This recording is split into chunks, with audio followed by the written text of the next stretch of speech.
গত 2 দিন আগে বাংলাদেশে আতিফ আসলামের কনসার্ট ছিল।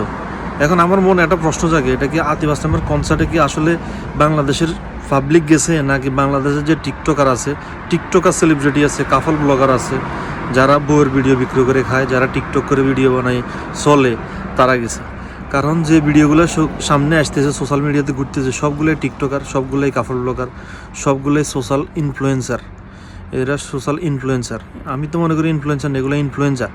কারণ ওখানে গিয়ে কিছু কিছু সেলিব্রিটি আফুরা আছে, আতিফ আসলামকে দেখে এত আবেগ কাজ করতেছে, তারা ওখানে ইমোশনাল হয়ে কান্নাকাটি শুরু করছে, আর সেই ভিডিও সোশ্যাল মিডিয়াতে আপলোড করতেছে, সেগুলোই পাবলিক আবার ধুমাইয়া শেয়ার করতেছে। সবচেয়ে ইন্টারেস্টিং হচ্ছে একটা জিনিস, কিছুদিন আগে একটা মেয়ে ডাবল টাইমিং করতে গিয়ে ধরা খাইছে, তার ভিডিও সোশ্যাল মিডিয়াতে প্রচুর পরিমাণে ভাইরাল হয়েছে। সেই মেয়েটা ওই কনসার্টে গেছে এবং তিনটা ছেলে তাকে নিয়ে টানাটানি করতেছে, তিনটাই নাকি তার প্রেমিক। সবচেয়ে বেশি ভাইরাল হয়েছে এই ভিডিওটা। আর যারা আছে কপতি প্রেমিক প্রেমিকা, তাদের কথা কি বলতাম? তারা তো ওখানে গিয়ে যেটা রুমের ভিতরে করা দরকার, মানে বদ্ধ ঘরের ভিতরে করা দরকার, তারা সেটা পাবলিক প্লেসে শুরু করে দিছে, জড়াজড়ি করে সুম্মি শুরু করে দিছে। এখন তোরা কি সেখানে গান দেখতে গেছস, নাকি কান্নাকাটি করতে গেছস, নাকি তিনজন প্রেমিক নিয়ে একসাথে ধরা খাইতে গেছস, নাকি সুমি করতে গেছস? আমার তো মাথায় কাজ করে না। এসব ভিডিও দেখলে আর মাথায় কিছু কাজ করবে? মাথাতে কিছু কাজ করবে না। কতটুকু শেমলেস, মানে লজ্জাহীন পাবলিক তারা। আর ওখানে তো সবচেয়ে বেশি ছিল টিকটকাররা।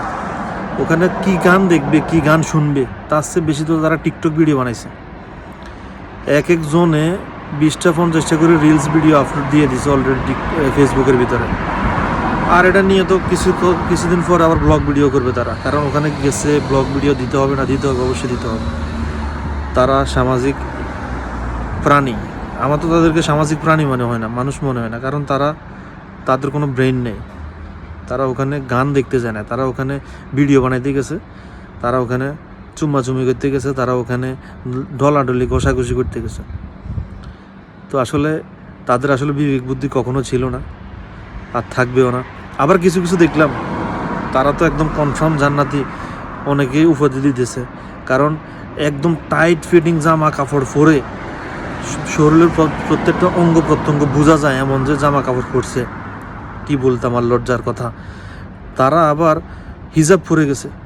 এখন কথা হচ্ছে, শরীরের 80% জিনিস বোঝা যায়, তো সেখানে আর মাথার ঢাকে কী লাভ হয়েছে আপনাদের কি মন চায় আমার বাংলাদেশের মহিলারা যে সকাল বিকাল করে ঝাড়ু দেয়, নারিকেলের কি বলে পাতা দিয়া বানায়, এইসব ধরনের ঝাড়ু দিয়ে ইচ্ছা মতো পিটাইতে?